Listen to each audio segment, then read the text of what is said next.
દિલ્હીના મુખ્યમંત્રી રેખા ગુપ્તાએ જન સુનવાઈમાં નાગરિકોની ફરિયાદો સાંભળી તાત્કાલિક ઉકેલ માટે સૂચના આપી. દિલ્હીના મુખ્યમંત્રી રેખા ગુપ્તાએ જન સુનવાઈ કાર્યક્રમ દરમિયાન સામાન્ય નાગરિકો સાથે સીધો સંવાદ સાધ્યો અને તેમની ફરિયાદો સાંભળી. આ કાર્યક્રમનું આયોજન તેમના નવા કેમ્પ ઓફિસ રાજનિવાસ માર્ગ ખાતે કરવામાં આવ્યું, જેનું તાજેતરમાં ઉદ્ઘાટન થયું હતું.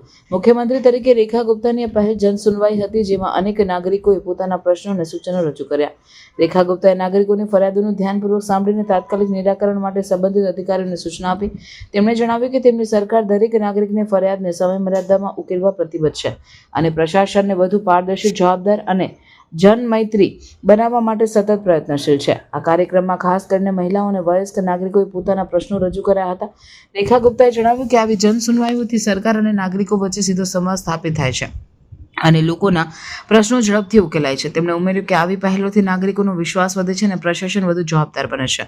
મુખ્યમંત્રીએ તમામ અધિકારીઓને સ્પષ્ટ સૂચના આપી છે કે નાગરિકોની દરેક ફરિયાદને ગંભીરતાપૂર્વક લો અને શક્ય તેટલી ઝડપથી તેનો ઉકેલ લાવો. તેમણે કહ્યું કે આવી જન સુનવાઈઓ નિયમિત રીતે યોજાય તેવી સરકારની યોજના છે, જેથી દરેક નાગરિકનો અવાજ સરકાર સુધી પહોંચી શકે.